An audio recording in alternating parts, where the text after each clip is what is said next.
সংসারের প্রতিটা জিনিস আমার খুব যত্নের আর মায়ার। শত ব্যস্ত থাকি না কেন, নিট অ্যান্ড ক্লিন রাখাটা আমার অভ্যাস। রাধে রাধে বন্ধুরা, তোমরা সবাই কেমন আছো? আশা করছি তোমরা সবাই খুব ভালো আছো। আমরাও কিন্তু খুব ভালো আছি। দেখো, তোমাদের সবাইকে সাথে নিয়ে আজকের ব্লগটা শুরু করছি। সাথে থাকো, আজকের ব্লগটাও তোমাদের খুব ভালো লাগবে। তো আজ হচ্ছে শনিবার। তো শনিবার সকাল 6টা থেকে আমার ব্লগটা স্টার্ট করে দিয়েছি। আর আজকে না খুব ভোর ভোর উঠেছি, ওই তখন বাজবে 5টা। তো তারপর দেখো সকালবেলায় না চলে এসেছি একদম ফুলগুলো তুলতে। তো বাসি ফুলগুলো ছিল, সেগুলো ঠাকুরঘর থেকে এনে এখানে ফেলে দিলাম, দিয়ে ফুল তুলে নিচ্ছি। আর কি বলো তো, সংসারের কাজে যদি একবার লেগে পড়ি তাহলে আর না এইসব কাজের আর সময় পাই না। সেই জন্য না সকালবেলায় উঠে ঠাকুর ঘরটা সেরে তারপর ফুলগুলো ফেলে ফুলটা তুলে নিই।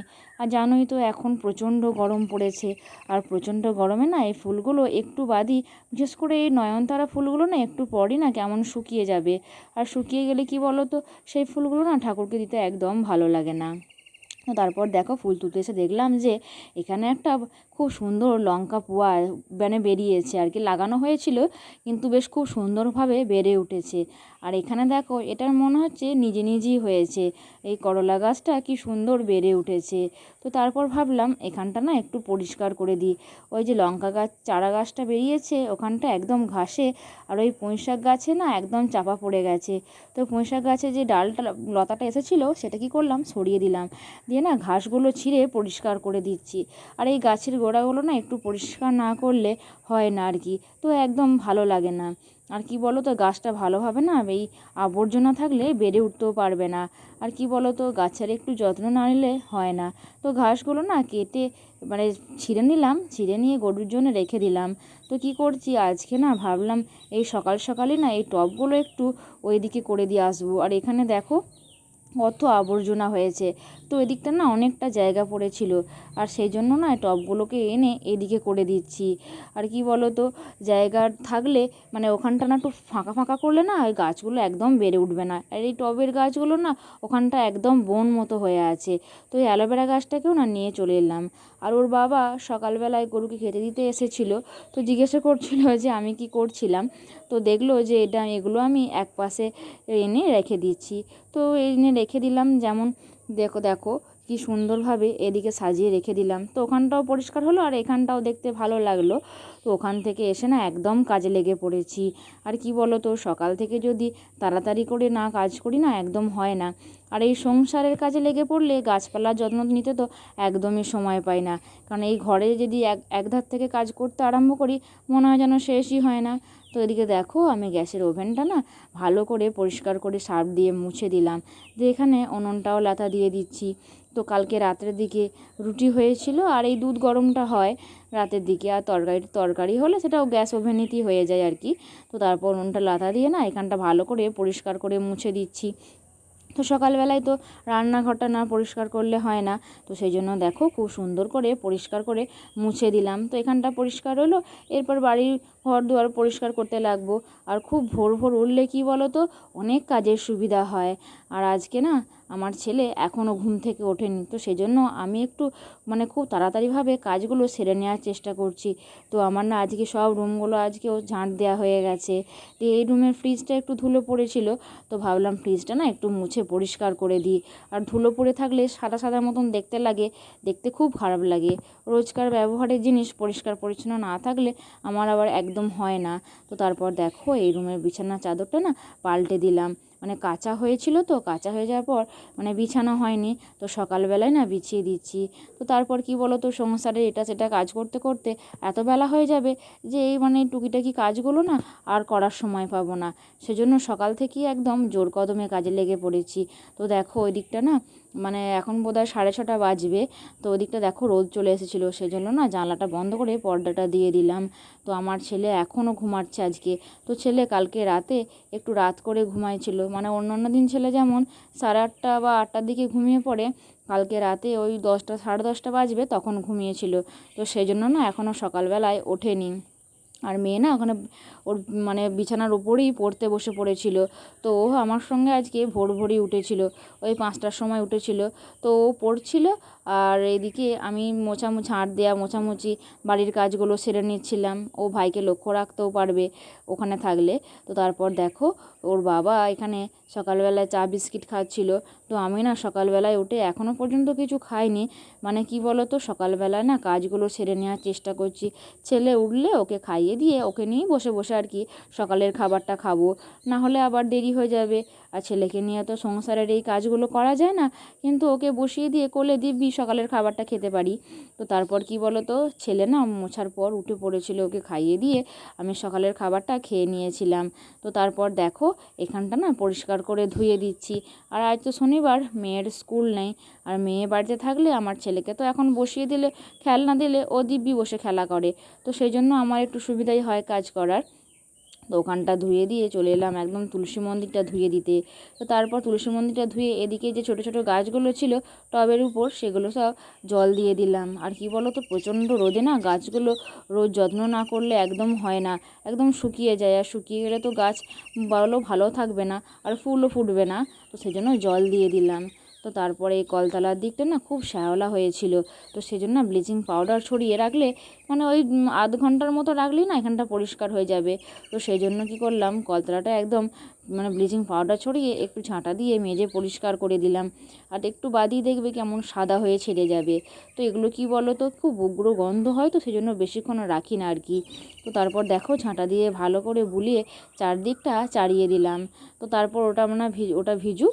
আর আমি এদিকে দেখো কুকারের মধ্যে না আলু সেদ্ধ করতে দিয়েছিলাম। এই গোটা গোটা এই ছোটো ছোটো আলুগুলো না কি বলো তো, এই সেদ্ধ করে নিয়ে বেশ ছাড়িয়ে আলুর দম করলে খেতে কিন্তু খুব ভালো হয়। তারপর দেখো আমি ঢেলে না ওই জল দিয়ে সব আলুগুলো ছাড়িয়ে নিলাম। এদিকে কড়াইয়ে মশলা কষতেও বসিয়ে দিয়েছি। তো মশলাটা না আমি টমেটোটা মিক্সি গ্রাইন্ডারে আর কি বেটে নিয়েছি। তো তারপর তেলের মধ্যে ওই 5 ফোড়ন তেজপাতা দিয়ে ওটা কষতে দিয়ে দিয়েছি। তো তারপর একে একে হলুদ, নুন এগুলো সব দিয়ে দিলাম। তো এরপর না হালকা কি বলো তো চিনিও দিয়ে দেবো। আর মশলাটা কষার সময় না চিনি দিয়ে দিলে বেশ তরকারিটা কিন্তু বেশ ভালো রং হয়। আর একটু দিয়ে দিলাম কাশ্মীরি লঙ্কার গুঁড়ো আর কি, তো রঙটা আনার জন্য বিশেষ করে। তো তারপর দেখো কি সুন্দর লাল রঙের একটা রং বেরিয়ে এসেছে। তো তরকারি যেমন টেস্ট হোক, রং যদি ভালো হয় মনে হবে যেন খেতে ভালো লাগে আর কি। আর ওদিকে দেখো আমার ছেলে চিড়ে সেদ্ধটা বসিয়ে দিয়েছি। তো দুটো একসঙ্গেই হচ্ছে আর কি, তো রোজকার যেমন করি আর কি। তো দেখো ছেলে চিড়ে সেদ্ধটা ওইদিকে হয়ে গেল, আর এদিকে আমার মশলাটাও কষানো হয়ে গেল। তো এরপর কি বলো তো, আজকে না মশলাটার ওপরই আর কি যে কষিয়েছি ওর ওপরই না জল দিয়ে দেব। কেন বলো তো, আলুটা না একটু বেশি সেদ্ধ হয়ে গেছে, মানে বুঝতে পারিনি যে অত তাড়াতাড়ির মধ্যে আলুটা সেদ্ধ হয়ে যাবে। আর এই আলুটা যদি এখন মশলা দিয়ে কষতে যাই, আলুগুলো একদম গলে যাবে, কিছুই থাকবে না আর কি। তো দেখো তাও কিছু কিছু আলু একদম গলে গেছে। তো সেজন্য না জলটা দিয়ে ভালো করে মশলাটা ফুটিয়ে নেওয়ার পর আলুটা দিলাম। তো তাহলে আর কি আলুগুলো গোটা গোটাই থাকবে। তো একটু সামান্য ফুটিয়ে নিই না, দেখো আলুর যে দমটা করেছিলাম সেটা রেডি হয়ে গেল।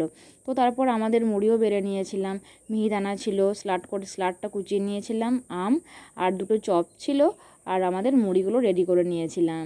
তো তারপর ওর বাপি আসতেই আমরা সব একসঙ্গে খেতে বসে পড়েছিলাম। তো আজ তো শনিবার ছিল, ওর বাপি কালীতলায় পুজো করাতে গিয়েছিল, তো পুজো করিয়ে চলে এসেছিলো। তারপর মেয়ে, আমি, ওর বাপি আমরা তিনজনে খেয়ে নিলাম।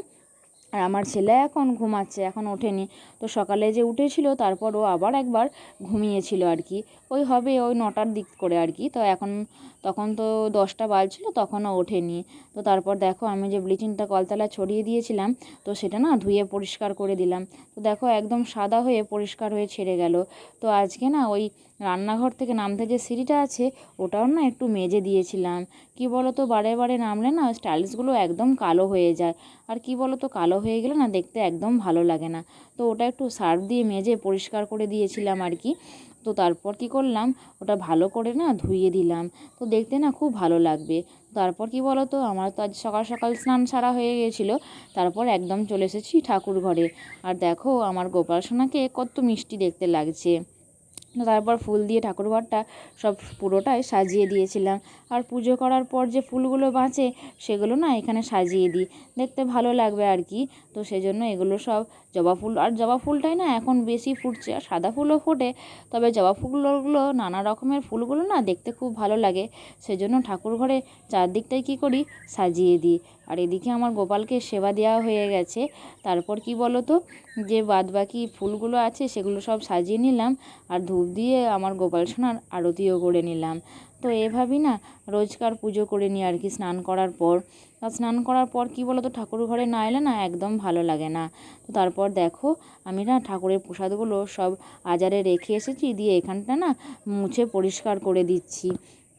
তো পুজো করার পরও তো ঠাকুর ঘরটা একবার মুছতে হয়। তো তারপর কি বলো তো, দেখলাম অনেকগুলো ফুল ছিল, তো অপরাজিতা ফুল, সূর্যমুখী ফুল এগুলো সব ছিল।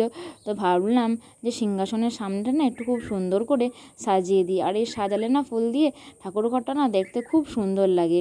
তো সেই জন্য যখনই বেশি ফুল থাকে ঠাকুর ঘরটা না নানা রকম ফুল দিয়ে সাজানোর চেষ্টা করি, যাতে আরও সুন্দর দেখতে লাগে। তো দেখো এদিকে আমার সাজানো হয়ে গেল। তো তারপর কি বলো তো, আমার গোপাল সোনার জন্য না আমি একটু অন্যরকম একটা ফুল ছিল সেটা রেখে দিলাম, যে আমার গোপাল সোনাকে নিবেদন করব।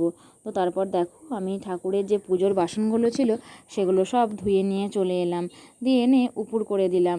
তো তারপর পুজো হয়ে যাওয়ার পর না গোপাল সোনার জন্য দুপুরে 1 গ্লাস জল তুলসী পাতা দিয়ে রেখে দিই আর কি।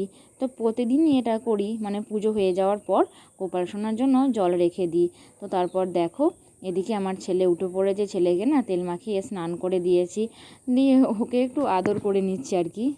এভাবে আদর করলে আমার ছেলের না খুব সুরসুরি লাগে গলার কাছটা, তো ও এত হাসি করে কি বলবো। তারপর দেখো আজকে দুপুরে রান্নাটাও তোমাদের সঙ্গে শেয়ার করে নিই। তো আজকে রান্না হয়েছিল করলা ভাজা, আর হয়েছিল পুনকো শাক দিয়ে আলু দিয়ে ঝাল, আর ছিল তার সঙ্গে ওই বটবটি কলাইকে বেটে বড়া আর তার ঝোল। আর মেয়ের জন্য দুধ তুলে নিয়ে এসেছি বাটি করে, আর আম কেটেছি। আর কি বলো তো, আজ তো শনিবার, আমরা নিরামিষ খাই, তো এই জন্য না মেয়েকে আজকে ভাতের সঙ্গে অল্প করে দুধও দিয়েছি। তো তারপর দেখো মেয়ের ভাতটা আমার এখানে রেডি করা হয়ে গেল, ওকে ডাকতে গেলাম খাওয়ার জন্য। তো বন্ধুরা আজকের ভিডিওটা এখানেই শেষ করছি, আবার দেখা হবে নেক্সট ভিডিওতে। রাধে রাধে।